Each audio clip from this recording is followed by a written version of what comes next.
Good morning, everybody. This is Melissa McGurk, one of the international trade managers with the Economic Development Partnership of North Carolina, EDPNC. EDPNC is one of three core partners in the state, or pardon me, three partners that joined with the North Carolina Biotechnology Center to start a new program. So along with EDPNC, my partners, Owen George, with the International Business Counseling Team, that's part of the Small Business and Technology Development Center, and Crystal Mills, who works with the U.S. Commercial Service North Carolina team. The three of us have linked up with NC Biotechnology Center to bring you an international business professional networking group called GLOBE. And this is our second panel. In this initiative, we are setting a wonderful foundation today, bringing lots of detailed information about the CE mark process, which is necessary in order to sell into the EU. So today, I'm going to be introducing two extremely knowledgeable panelists. I am going to give their background information because it's essential that you know their strong expertise. Then I will hand it over to Rita, who will set the stage for what to expect. And then at the end, we will have Q&A. I'm going to encourage you to type into the chat as soon as you have a question. There's a lot of detail today. As soon as you have a question, feel free to write it in your notebook next to you or just type it into the chat. And that way we will have those questions collected and we'll be able to address those at the end of the session. So Rita King is Chief Executive Officer and Senior Regulatory Consultant with MethodSense. By the way, MethodSense is located in North Carolina, in the RTP area, specifically Morrisville. So Rita has served as a regulator, technologist, and professional auditor for more than 30 years, garnering a well-deserved international reputation as a regulatory expert. She holds an MBA from Duke University and a BS in electrical engineering with a minor in computer science from New York University. And Rita has been a participant in numerous national and international committees to develop industry standards and regulations. She's a founding member of the Underwriters Laboratory team that defined, launched, and managed the operations of the first U.S. program to evaluate safety-critical software used in commercial and medical devices. Rita also contributed to the development of the ANSI, which is the American National Standard Institute, approved standard for safety-critical software, UL 1998. Rita is a sought-after speaker and is often published regarding regulatory matters. She remains an active participant of industry associations where she continues to share her knowledge and experience to further advance the industry. And I can say from personal experience that she's just a joy to speak with, and she is so willing to help people take these complex ideas and put them into terms that everyone can understand. So I'm really excited to have you here today, Rita. Thank you, Melissa. And joining Rita is Dr. Aris Zavara, Head of Artificial Intelligence Notified Body with BSI Group. So some of you that are already in the life sciences kind of space where you're exploring your regulatory options might be familiar with BSI Group. Dr. Savara has been with BSI since 2018, worked as a BSI Senior Technical Specialist and Scheme Manager with the Active Medical Devices team. As part of his work as technical specialist, he has reviewed medical device regulation. So a lot of people have heard the term MDR, that's what it stands for, and Medical Devices Directive, MDD.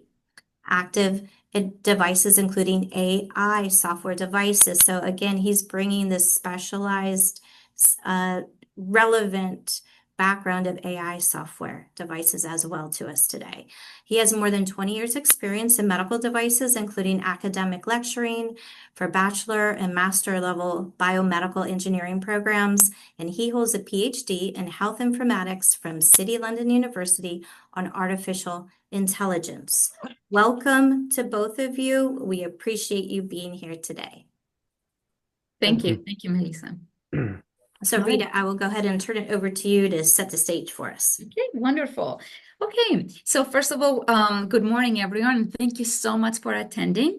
I have the privilege to be speaking to you today along with Dr. Zavaras, who's joining us from Greece. And as you heard, he is a true expert, not just being part of the notified body, BSI, but also around artificial intelligence, which is not really the focus of the topic today. But if this is of interest to you, both of us have a lot of AI experience. So if this is something that you would like us to expand in the future, you can definitely let us know. But the topic of today is we're going to discuss the exporting process, and we're going to focus on how the role of a notified body. And Aris is going to help us understand BSI as a representative notified body, what they are, what the expectations are, their role, how do we interact with them, a little bit about the process, how we can make the process more efficient. And then I will come behind Aris, and I hope to continue simplifying the process, helping you understand also how to compare CE marking with FDA. And if you're familiar with the FDA process, then my goal is to make it a little bit more clear for you. And then we'll also talk about efficiency and how can we actually achieve faster commercialization in Europe and other markets. So with that, I would like to turn it to Dr. Zavaras to really begin explaining to us the process from the BSI standpoint. Thank you, Rita. So I consider this a training opportunity for me to understand the FDA because I'm not really familiar. So I will give you an introduction to what the notified body is and what is the CE marking process. Oops, apologies. What is the CE marking process? I will give you an overview of the assessment process, very, very high level, of course. I will provide you with information about BSI's available guidelines or best practices, and also I will discuss a bit the role of other European legislations when you're going for a C certification. A small disclaimer from my side, I've been the head of the AI notified body for over 2 years now, getting ready BSI to become an AI notified body. So I'm a bit rusty on my medical side. So if there is a question that I cannot answer, I will take it and write it and provide you with the answer in writing. So what are the notified bodies? In reality, the notified bodies are organizations located in Europe. BSI is located in Netherlands, which are designated under member states under competent authorities. So we are authorized, let's say, to perform third-party conformity assessments for products wishing to enter the European market. Now, a small detail on this one. So when we're talking about notified bodies, BSI, for example, has an ID number, as all notified bodies. For BSI, it's 2797. And it is a notified body for multiple legislation. So we'll be discussing today medical devices, IVD, but it's a notified body under other legislations like personal protective equipment, for example. So we are authorized, we are designated is the right word by competent authorities and the Commission, the European Commission, to do third-party conformity assessment. So have an objective review of the evidence relevant to the device. And we're monitored for that by competent authorities. We're under scrutiny. So there are areas like impartiality and our objectivity, the competencies of our resources, resource availability. So there are a lot of areas that we're actually audited by competent authorities. So not all products require a notified body. So this is according to the legislations, they describe which type of products based on the classification of the products require a notified body. For example, under MDR, which is the medical device regulation, class 1 products do not need a notified body. They can self-declare conformity with the legislation.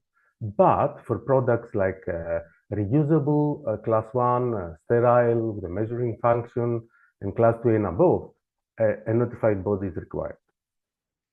So where can you find the notified body? So there's a specific NANDO, it's called, which is a new approach to notified and designated organization information system, which is a website, and you can find the relevant link in the bottom left of the screen, that you can sort based on a number of filters, and you can identify the notified bodies under a specific legislation.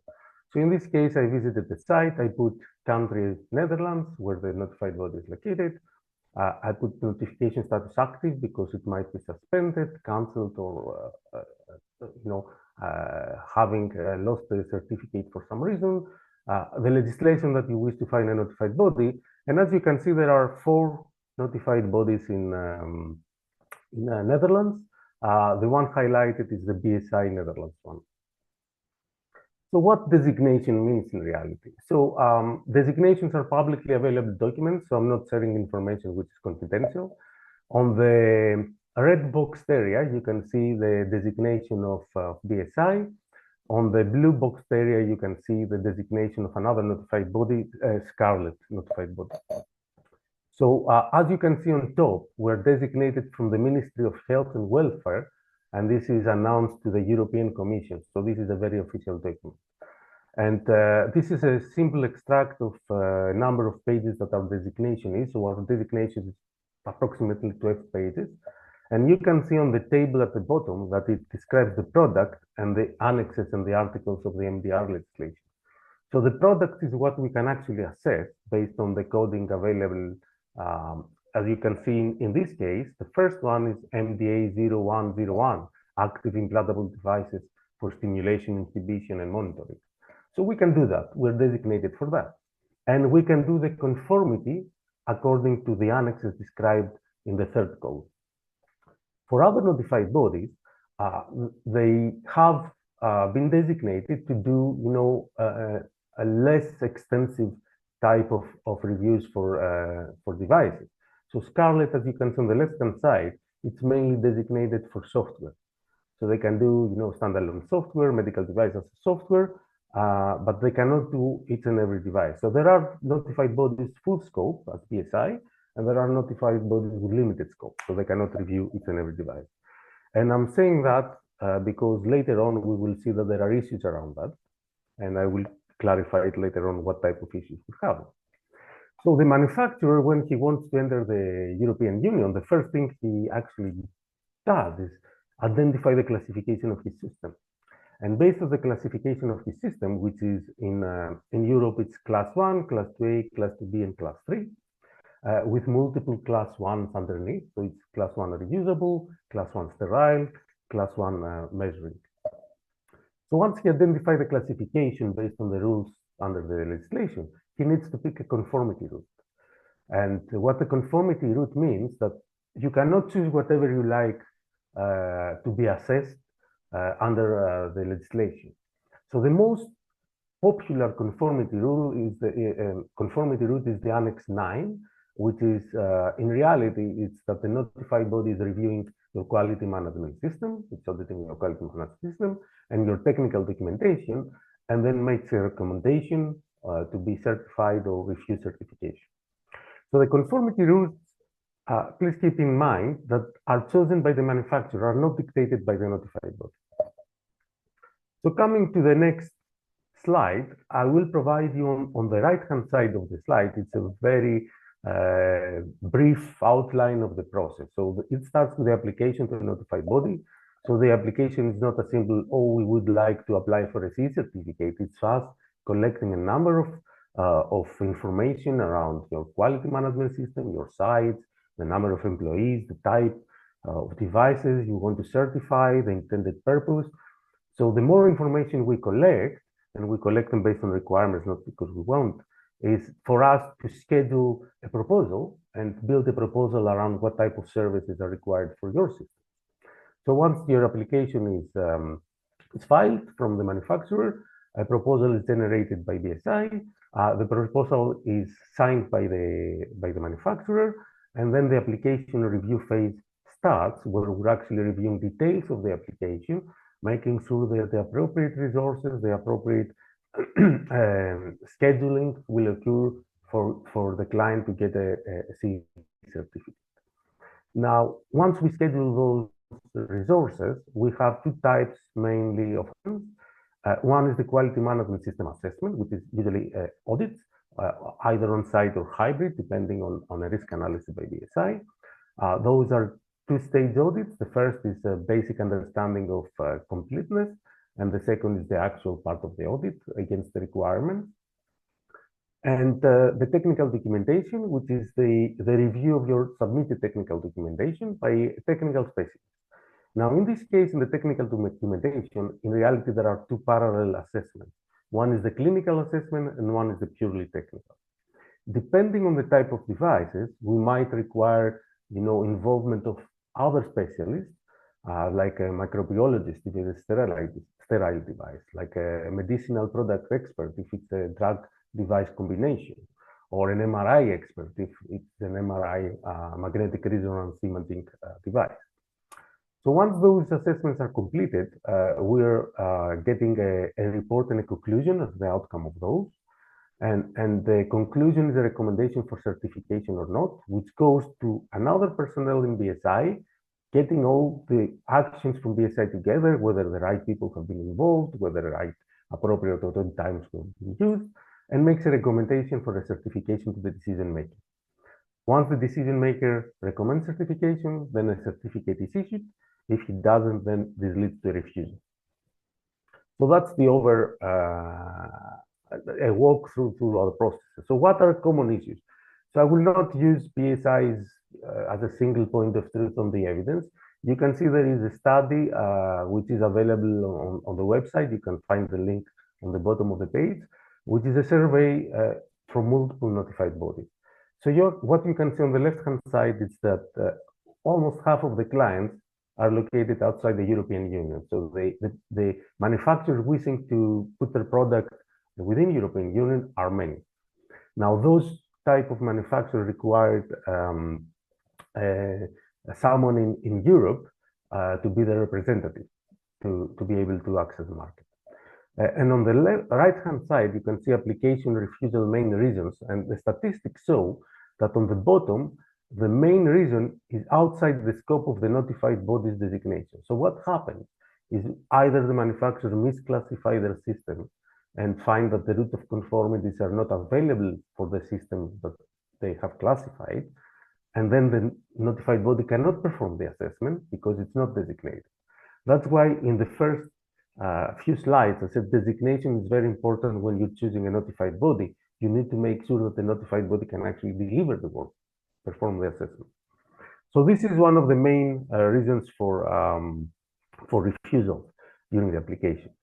Now, what about timelines? So the median time is between 13 and 18 months to get a certificate from code signature to the actual issuing of a certificate, but it can extend to longer, to 19 to 24 months. It can be less. So there is a large variability depending on the type of the device, the classification of the device on this one. And as you can see, one of the factors that affect that duration is the right-hand side estimation. So half of the time, almost half of the time, the process lies with the manufacturer, and the half of the time lies with the notified body. What does this mean in reality? So the assessment process is an interactive process.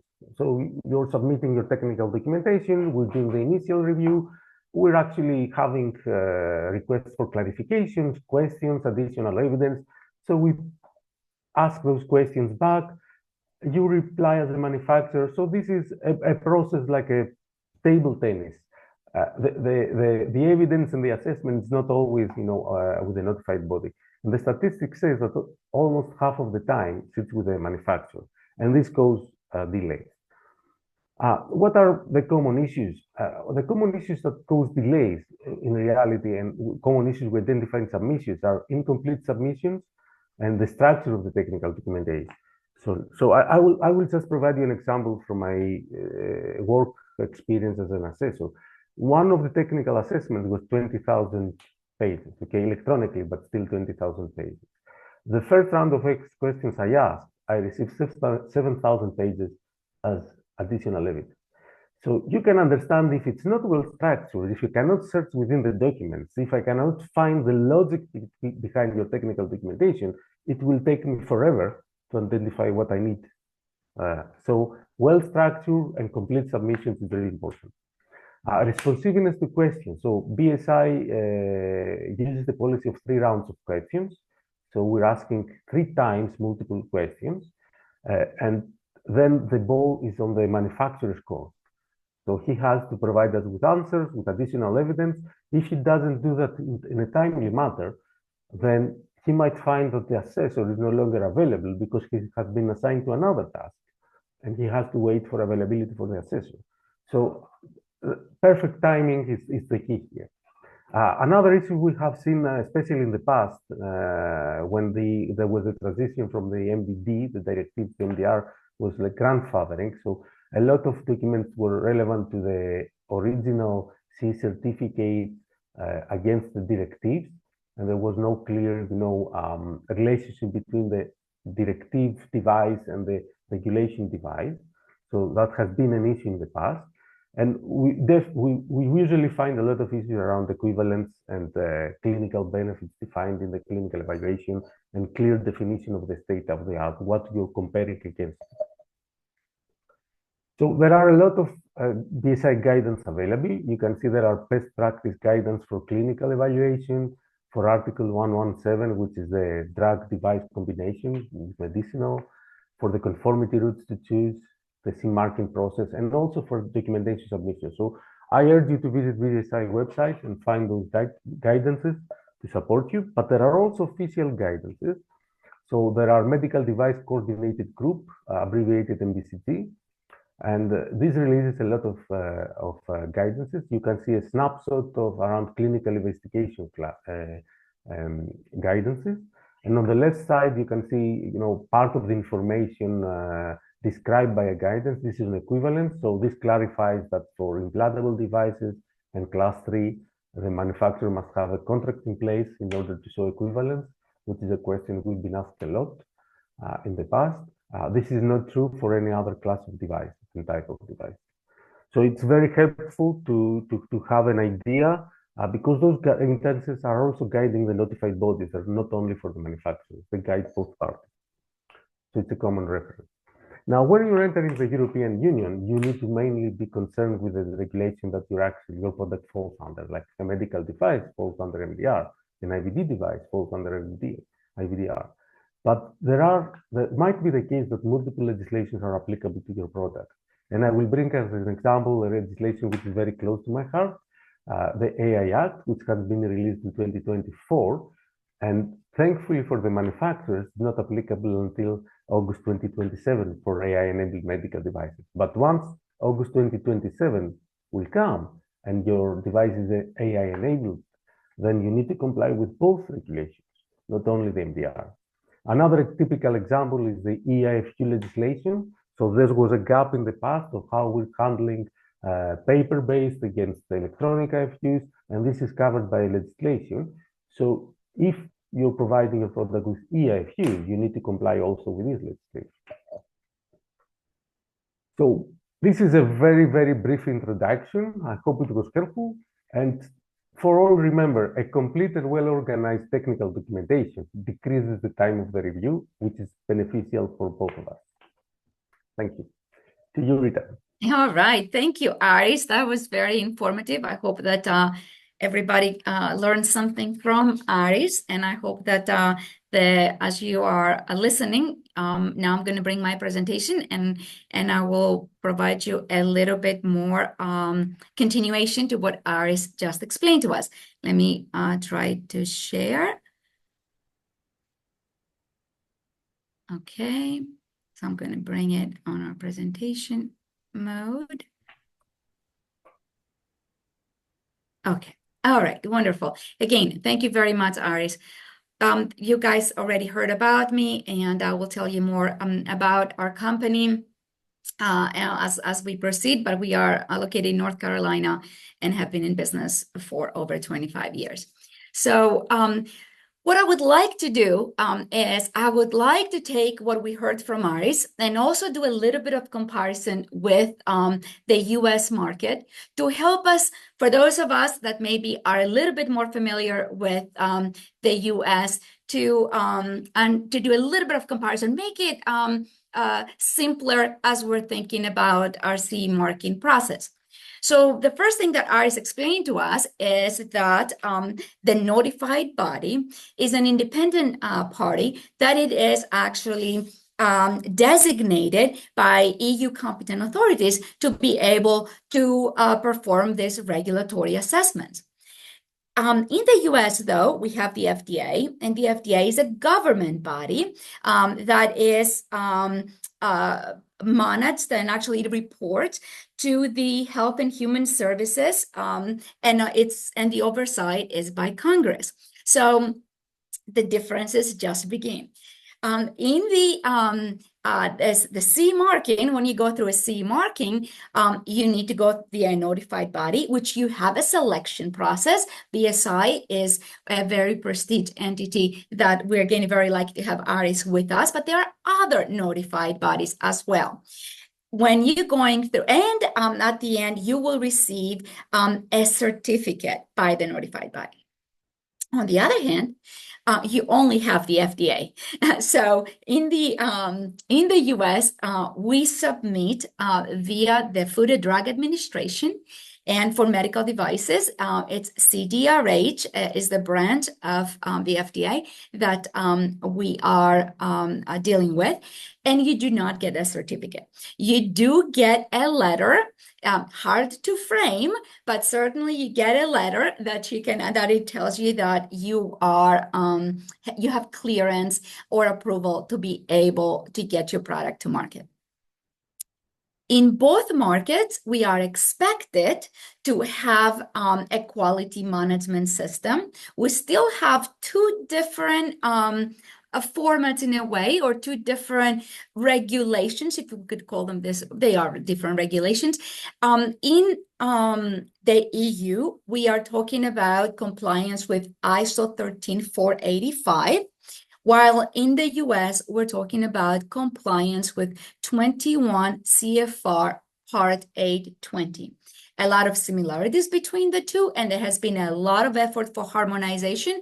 But when we build a quality management system, those still present differences that we have to close.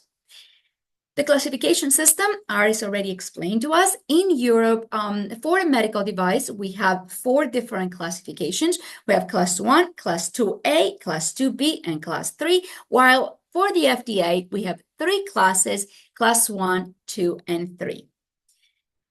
For CE marking, Aris explained and showed us the process of having technical documentation that we need to put together.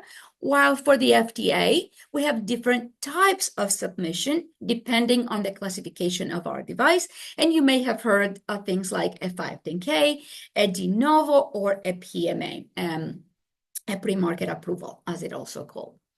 So this is just a few high-level differences.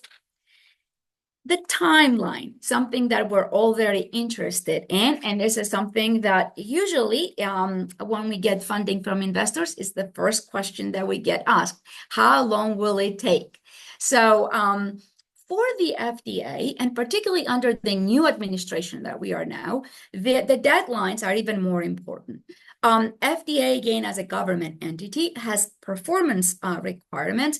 And for a submission that it is, let's say, a 510K process, we usually expect to get through the process between 3 to 9 months. And 3 months is the official time that we are inside the review time, but then there can be time that we are on hold responding to questions by the FDA. So the total process may take up to 9 months. De novo may be a little bit more, such as like 6 to 18 months, while a PMA can be 1 to 2 years. And it depends, it can be even more. On the CE marking side, as Aris explained, the process the timeline may vary. We put here 13 to 24 months, but it really has a great dependency on the time to respond to the reviewer's questions. And as Aris explained, the majority of the time can be back at the manufacturer side responding to questions.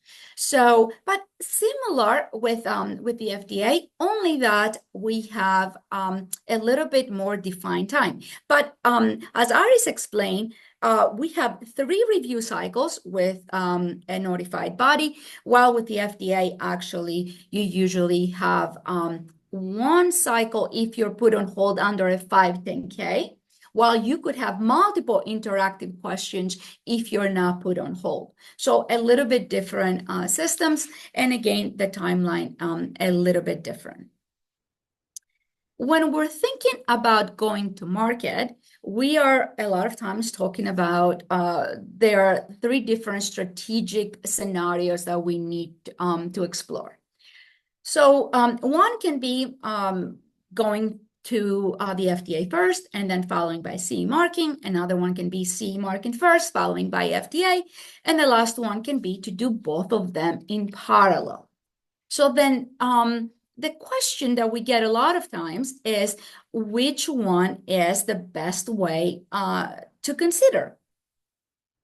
One way to think about it is to say, to think about your primary market. For example, if your primary market, if you believe that it is US, then you're gonna explore maybe FDA first, followed by EU. If EU is your primary market, then obviously you're gonna consider CE marking first, following by the FDA. But if you're looking at the global market, you may be interested in a parallel strategy.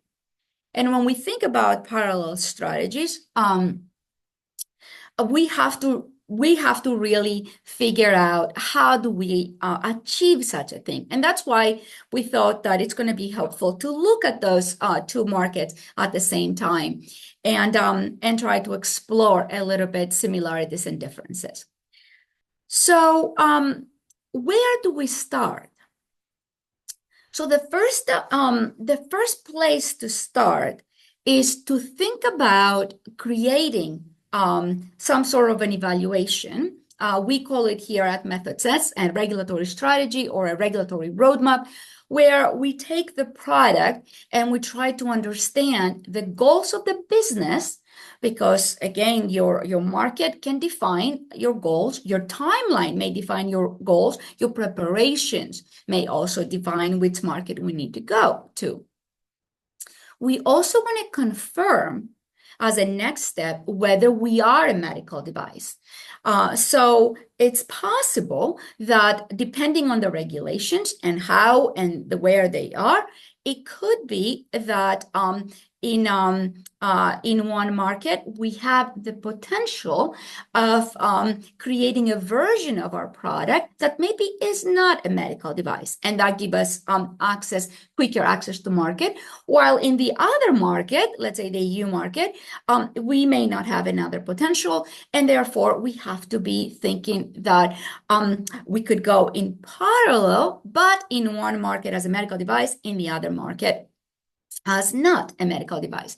So it's important for us to really confirm whether, again, we are a medical device or what options we have if we had the ability to consider something different.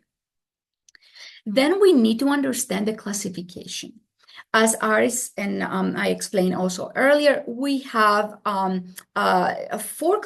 classification, 4 classes for the EU market, while we have 3 for the US.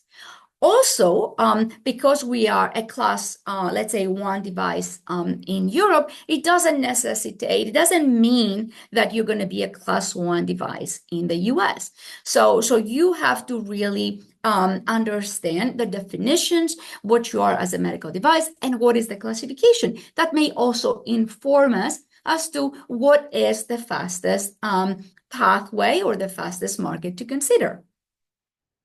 Another area that is very interesting, and it affects not only the communication with BSI, for example, or any other notified body, but also the communication with the FDA, and that is our intended use and indications for use. In Europe, intended use and indications for use are two separate items that they're going to be separately in your labeling, in your IFU, your instructions for use. It's going to have your intended use separated from your indications for use. It is very possible that the intended use and the indications for use are the same for both markets, but it's also more likely, or at least this is what we run into more of the time, that the indications for use and the intended use may be a little bit different in the US market, which may also necessitate different labeling for its market, which can create a little bit of complexity as you're thinking about commercialization. So understanding that is important. Also in the US now, we see more and more intended use and indications for use being combined, while as I mentioned, for CE marking are still separate. The other thing is the documentation. We have technical files for both of those markets. However, I will explain in the follow-up slide that some of them convert easily, some of them do not. So it's important to really understand that even if the terminology sounds similar, that doesn't always mean that it is the same document that will go to both entities. The other and last element I would like to bring forward is the quality management system, which is really a foundation for a medical device company. And if we are interested in going global, we may want to develop a quality management system that complies with both regulations. And when you think ahead of time, even if you're not going to either market from the beginning, it can actually accelerate your commercialization because, again, you thought about that foundation. So you can build your quality management system to comply with both. And then, as I mentioned already, you want to be thinking about your differences related to your labeling. And there are differences. For example, in the US, your labeling will mostly be in English. Maybe you're interested also in translating it to Spanish. But in Europe, we have a major difference related to, for every country that speaks a different language that we're planning to market our product, we need to also translate our instructions for use and other labeling for those languages as well. So with similarities and differences, and also actually with understanding how to start, the next question we usually ask ourselves is, well, how can I accelerate the path to market? And I'm going to spend the rest of our time here thinking about accelerations and ways to be able to accelerate our path to market. So I see it as 4 segments in a way. And one is you want to try to understand the documentation differences and build as much of shared documentation base as you can, so that, again, you do not rebuild those files if possible. You also want to choose your right partners. What does this mean? Well, as you can hear, like obviously I'm representing MethodSense, which is a consulting firm. We've been in the market for 25 years. We have a lot of understanding of the different markets, and we also have our own tips and tricks of how to really accelerate the path to market. So you want to choose a partner that is that has that understanding. You also want to choose the same way your team members if you're building a company. We want to be able to also utilize the right tools. Iris already mentioned to us that files are provided in an electronic format. We will talk about documentation in just a second. So we're not building submissions in paper any longer. And that means we really need the right tools to help us create a level of efficiency and acceleration. So I will talk to you a little bit about how to choose tools as well. If we are going to the EU market, then we want to try to engage the notified body.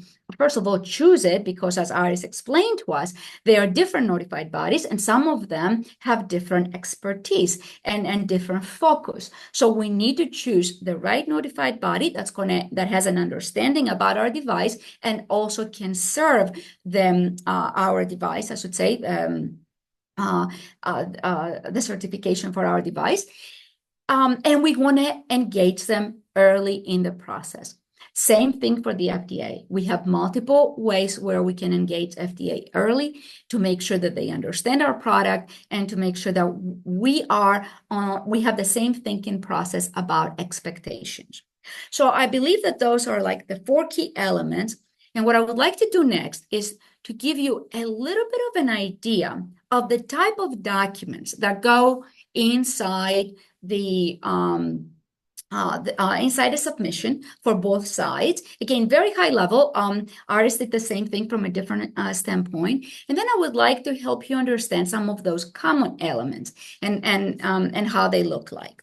So at high level, we need to understand that from the structure standpoint, we're complying with different regulations. And then from this format standpoint, for the FDA, we have something called eStar, and that's an electronic way that we build a submission and we submit it to the FDA.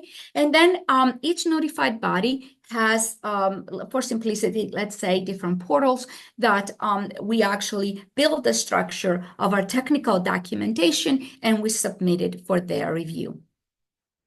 The purpose of these documents are to support obviously the review of those files. For the FDA, or we need to build the structure that supports the type of submission if we're doing a 510K versus de novo versus PMA. While for CE marking, again, we're trying to build a submission that can demonstrate compliance with the classification and regulation and marking and labeling that we're trying to comply with.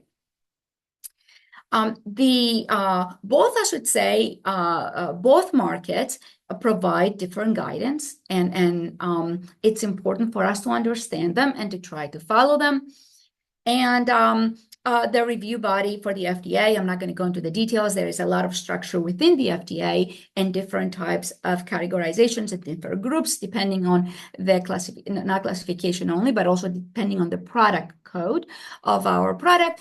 And of course, for the EU, we have the notified body, which, as Iris already explained, once a submission goes in, it will also be reviewed by different experts. So when we look in more specifically about some of the contents of the submission, we have, for the FDA, we put together a cover letter that it is expected. We can do something similar for the EU, again, not necessarily required. Both of them will have table of contents. Again, with the eStar, things are a little bit different. But both of them will have a device description. We got to describe the product, explain to both entities what is really the product that we're bringing to market. And then in the US, we talk about the language of substantial equivalence when we're talking about a 510K process. And I can tell you that there is some similar language that we use under the MDR, but not quite. And if you are trying to compare yourself to something similar in the market, I can tell you that it's not the same. So the notified body may talk about similar devices, and you may be thinking they're talking about something similar to the predicate device that we talk in the US, but it's not the same. My first interaction, probably, maybe 20 years ago, with the notified body, it was discussing about a particular manufacturer and equivalence. It was a very strange conversation. So the risk management process. For the risk management process, both entities, in a way, can follow ISO 14971, which is the international standard for risk management. But I will get into some of the nuances when I discuss also some of the similarities.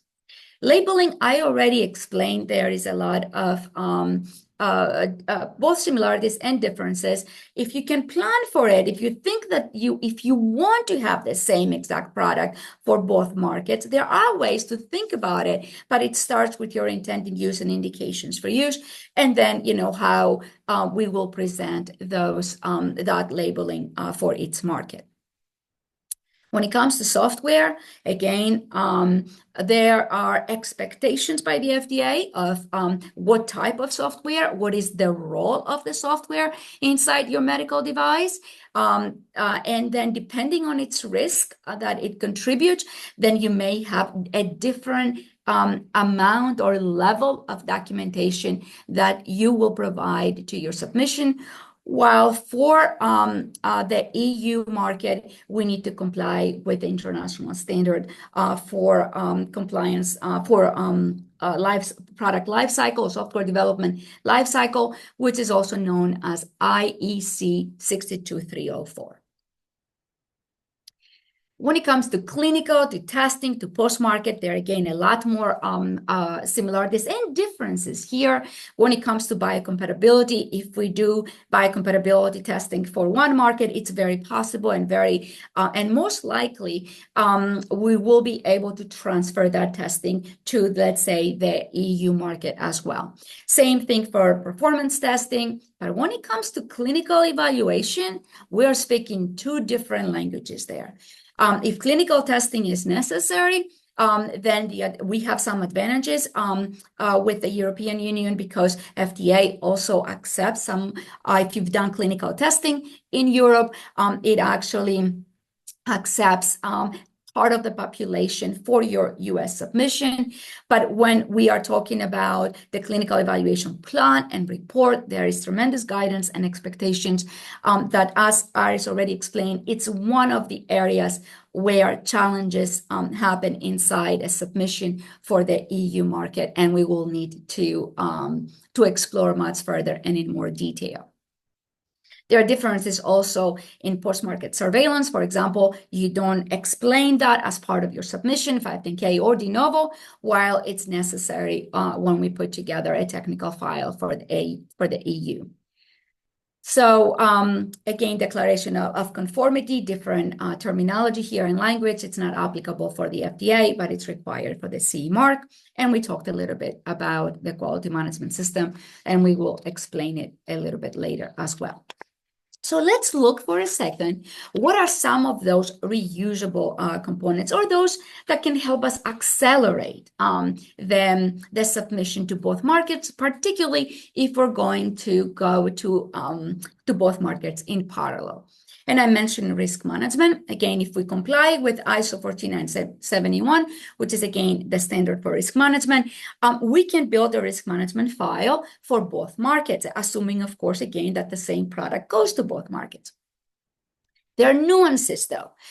For example, in the US, if you are expected to also perform a human factors testing, you will need to also perform a risk assessment, which will not have to will not comply with 14971, but instead with the FDA guidance. And what that means is that you have to follow a different format. You're going to have to think about the risks from a different standpoint, while for Europe, you will be complying with ISO 66101-1-6, and if it's also a home use product with 66101-1-11.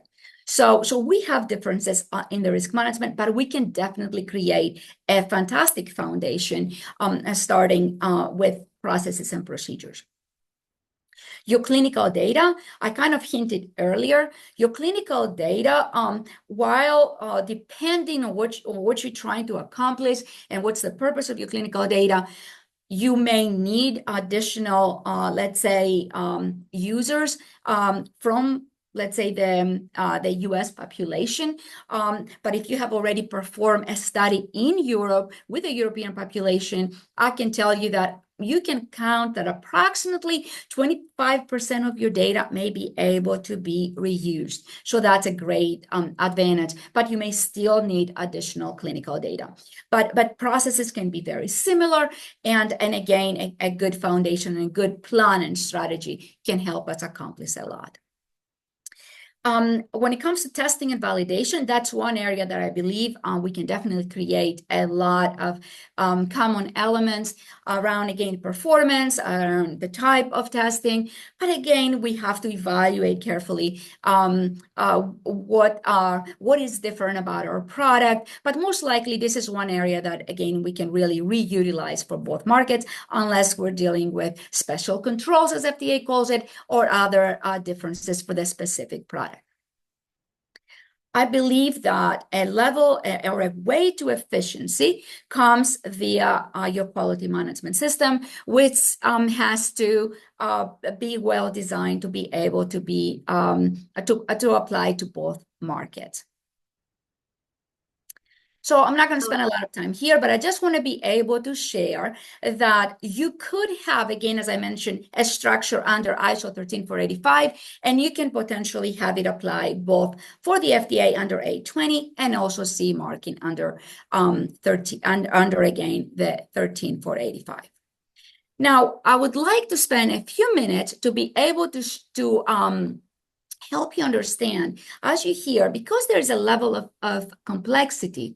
If you are going to each market for the first time, experts can actually help you both with regulatory expertise, because they can help you create the right strategy. They have in-depth knowledge about the market. They can prepare a roadmap that actually can not only support your next steps, but it can also support you with communications with your investors if this is something that you are interested in obtaining. Efficiency in the submission preparation and the risk management process is another area where experts can really make a difference, because they know how to streamline these processes, and they can make sure that the documentation is complete. As Aris explained, the majority of the issues that happen and create a lot of delays, actually both for US and EU, and the most common challenge that we hear also both from notified bodies and the FDA, is that the information is not understandable, is not streamlined, it's not properly created, and creates other types of challenges. Alignment also with your quality management system makes a big difference. The last one, I believe that it's probably even more important than the other two, although all of them are really critical, and that is that the right partner not only is your advocate, but understands the different entities.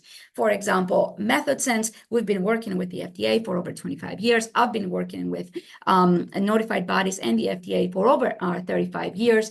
And we know exactly how to be able to communicate with them, how to get you more time if you need it, how to help them understand the differences of your device, your differentiations again, and that can save you a lot of time and also enable you to bring that differentiating device to market. And the more unique the device is, the more challenges, because if we stop for a moment and think, a regulated authority wants a level of repetition, something that has been done before, so they can get the next product to market.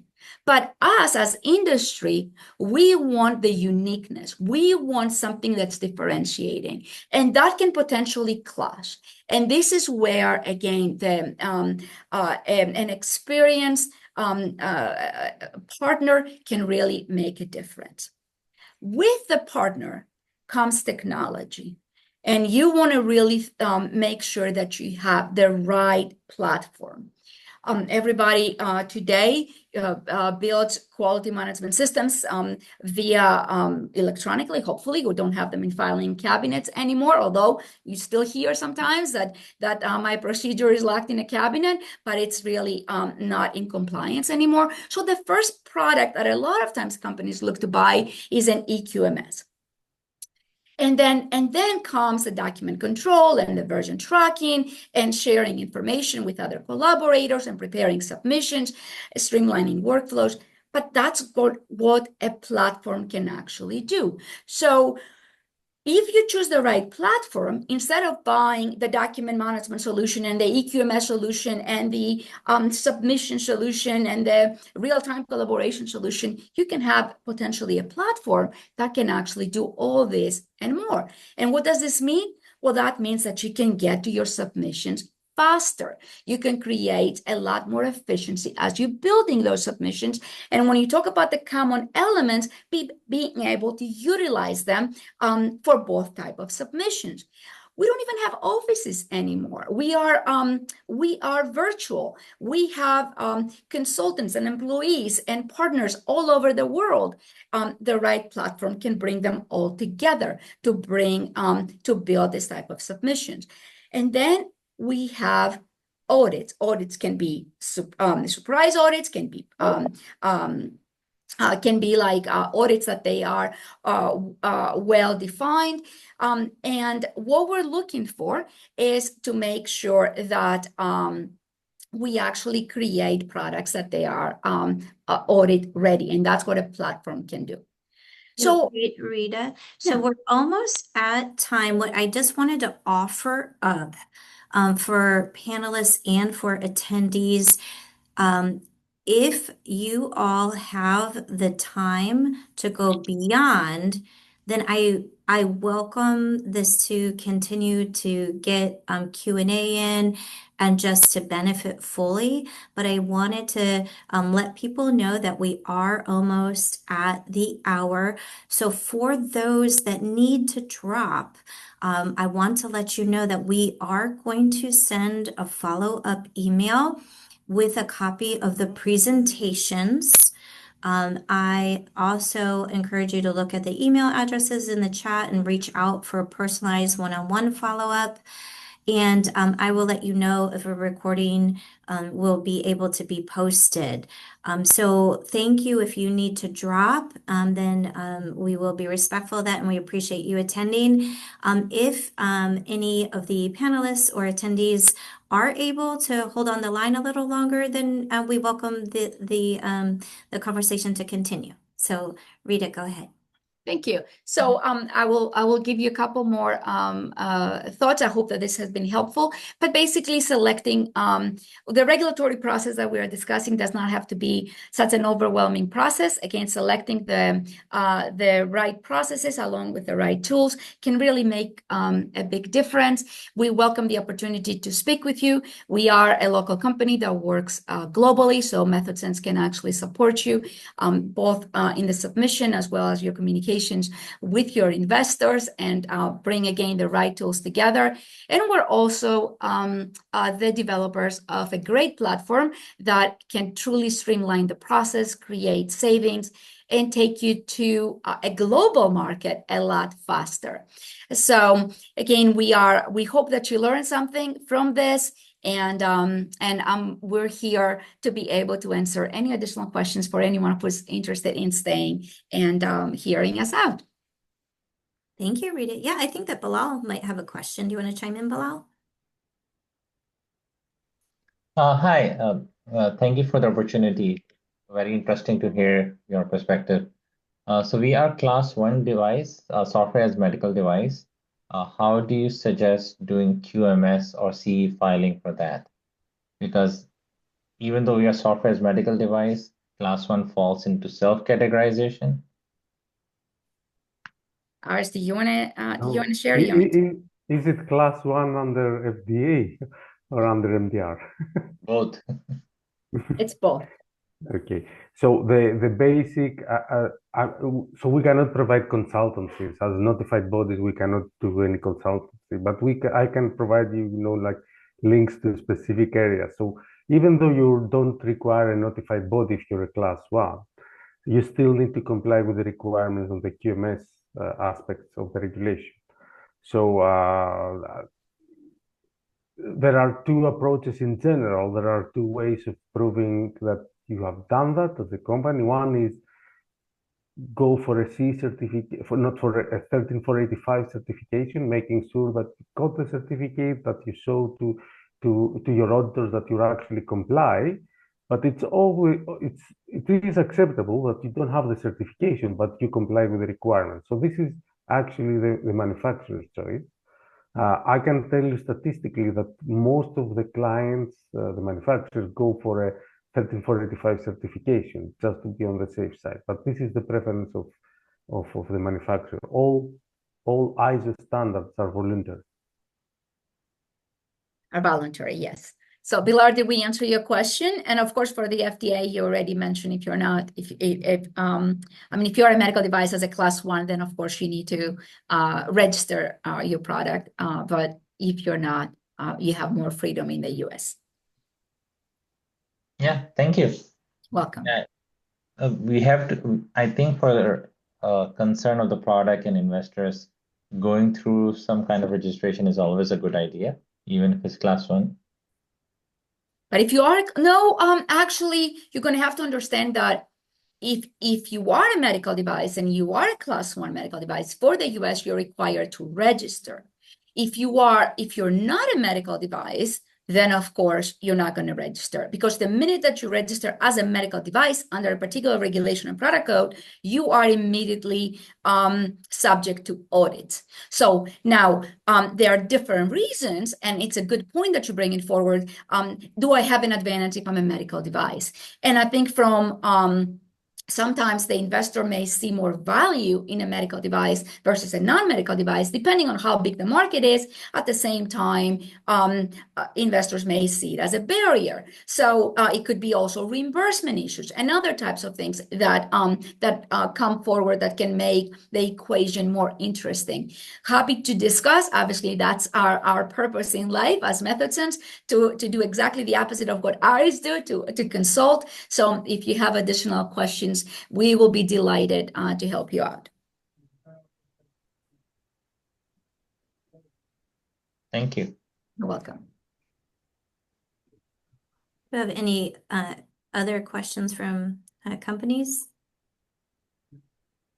Well, while you're potentially thinking about it, I can ask one. Oh, wait, I think I heard a voice. This Go is ahead. Crystal. I had one come straight to me, so I Great, can ask okay. this question. It's can you submit a CE marking application before completing all testing requirements, or does everything need to be finished first? Aris, So yeah, you want to that's a take it, very or- nice question. Yeah, I will take this one, Rita. So you need a complete submission to a notified body. The first step in the process is we're taking we're doing a completeness check. So we're checking against the things that we require, whether there's available documentation. But at the same time, we're not doing an assessment at this point. We're like, you said I have a sterility report. Okay, this is available. It looks for the device. So we're not going deep at the stage. If we identify that there are missing evidence, we come back with questions and clarifications and requiring the manufacturer to provide the evidence.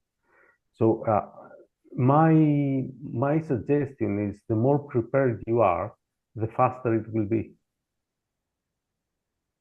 And that is So the totally short true. answer Yeah. is yes. Yeah, I can Yes. attest You to need a that. complete Mhm. submission. Yeah, you need a complete The submission. better prepared, because that's where Aris was explaining about the delays. This is where the delays begin, and sometimes you end up in a loop, an endless cycle that we would like to be able to have a clear exit so we can get our CE marking. Thank you. You're welcome. Thanks for the question, Crystal. I have a question for Rita. Oh, you do? Okay. So you have been consultant in both sides of the ocean. Which one do you believe it's more difficult for manufacturers as a process? This does depend on something. This is a great question, Aris. Thank you so much. And actually, it's a very interesting question because years ago, if you asked me the same question, I would have said CE marking when the CE marking was under the MDD, the Medical Device Directive. But under the MDR, even the notified bodies, as you know, Aris, we're still all learning the expectations of the authorities and competent authorities and how we need to create the clinical evaluation plans and what is expected of them. So I think the clinical evaluation expectations of the MDR has created a significant challenge for manufacturers, both in the US and in the EU, and it almost makes it easier or more understandable to get through the FDA process first. However, understanding what's expected can actually create, and again, figuring ways how to manage those differences is where you can have a greater efficiency. And this is where both the consultant and the platform can actually accelerate the manufacturer. So that is how you can actually consider the markets in parallel. But again, and it depends also on the classification of the product as well. Of course, it does. Thank you. Thank you, Rita. Thank you as well, Aris.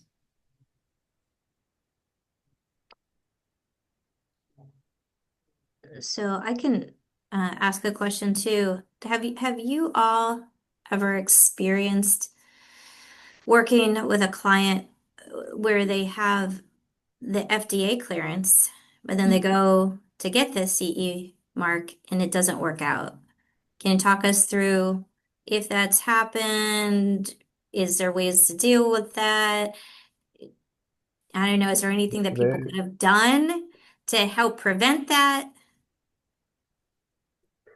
So there is no link between the FDA side and the CE marking side. So if you have put your product in the US market and you're applying for a CE marking to put your product in the European side, you might fail in the European side and vice versa. So there is no direct link. And to be honest, neither FDA nor the European, the notified bodies are taking the clearance in the US or the CE marking as a default. Yes, this complies. That's such a great point, Aris, that you're making, because it is so common. If you, for example, have been through one market and trying to enter the other, and you do not have a good understanding of its market, to be able to say, but I already got my clearance in this market. I don't understand why they're not accepting this document. And of course, today we hope that we have made a little bit of, we brought a little bit of information forward about the fact that there are nuances in those submissions, and it's important to be able to understand. And if you do fail in one market, meaning like you are in delays, let's say, or in a different cycle with the notified body versus the FDA, it doesn't work against you. So it doesn't work for you, it doesn't work against you as it relates to the entities, to the regulators. But as it relates to the files, again, how you build the files, you can actually accelerate or decelerate really your entry to the different markets. Thanks. And what about people that have products that have already been, cleared? Yes. But then they modify the product. Do you start all over again? Is it just like a mini adjustment, or is it kind of a big deal? So can we answer, Aris? I'm going to say it depends, number one. So the usual answer, which also means that, first of all, for the FDA, actually both for the notified body and the FDA, but I'll answer for a second, and I'll give the floor to Aris to also answer from the notified body standpoint. But from the FDA standpoint, you have a very well-defined process. And your well-defined process can become even easier if you follow a quality management system that is designed to be able to manage your changes. So you there's plenty of guidance, there's plenty of expectations about how you will manage a change. You will follow the FDA guidance, and you will confirm whether that change requires to go back to the FDA as a new submission. And there's different types of submission at this point. It could be the traditional 510K again, or it could be a faster type of a special 510K, and so on. And then from the notified body standpoint, you need to talk to your notified body. So Aris, I'll turn it to you. So the process is a change notification. So it's required by contractual agreements with notified bodies when you're applying changes to your product that are considered significant or substantial. Then you need to notify your notified body. So this makes a rhyme. So yes, we need to be informed. Now it depends. We are actually assessing the change. Whether, if you're changing the intended purpose of the device, you say, okay, this device will work for, COPD patients that have, chronic obstructive pulmonary. Now you're adding a different category of patients. This is a intended purpose change, and this is considered significant. And you have to go back and look at the clinical data and see whether they support it, etc., etc. So there is an assessment process following this notification of a change.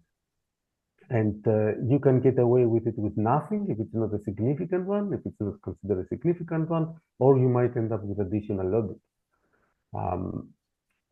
Usually, those type of audits are not by default, the same duration audits as they were the initial ones, but this also depends on the type of the change. Great, thanks. Okay. I think there might be a couple more questions. I have another one. Wonderful. Somebody in the chat says incredibly helpful information. Thank you all so much. This question is, how can we ensure that our technical documentation aligns with both FDA and CE marking standards, particularly if the requirements seem to differ between the two? What do you have to say about that? That's a really good question. So Rita, you have the final say on that. Yes. The only thing that I can say is that we have on our website, we have a guidance on what the documentation submission should look like. This should guide you for the European side, but Actually, Iris, this is great. The guidance is extremely helpful. At the same time, the guidance have to be understood. So I mentioned earlier about a platform, and I will share that. For example, Looming Logic, which is the platform that we have built here after 25 years of experience with the industry. One of the things that we have done is to include a lot of guidance, processes, tools, tips on how can you build the submission so that it can help you accelerate its acceptance, let's say, with the different entities. Important to be able to understand the common elements. Number one, follow the guidance if you can really understand them, and then build the foundation inside the company so you can build submissions that can respect those common elements. I think I heard you say that there was the documents on your website or something. So, oh my gosh, that's great. I love a good hand holding. So thank you. well, I have a question for Rita. Yeah. Working with many small and mid-sized companies and in life science, oftentimes it's a startup that has investment capital behind that, limited, of course. It seems to me like it would be much better to turn to an expert to help with this process, just generally speaking. Yeah. Now, but how does the company know whether they have the resources, the financial resources to address that? Is there, when they reach out to a company like yours over there, do you provide them some consultation up front so they know whether they need to go back and raise additional funding to do this process? That's a great question.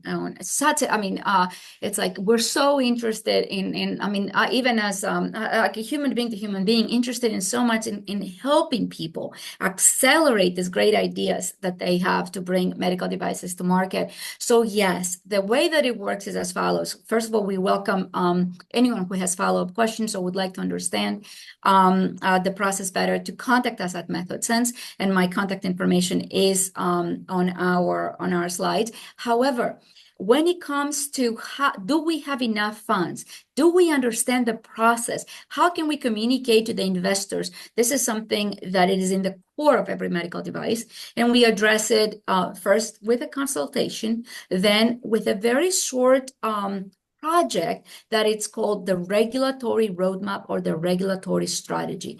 And this is a comprehensive report that takes the uniqueness of the product, the questions that the company has, the challenges that they see in front of them, takes them all together and builds a report that enables them to break down those barriers by helping them understand what is their classification, what kind of testing that will be expected, how should they approach the market, and we can do both for US, for EU, for Canada, or for other types of markets they're interested in.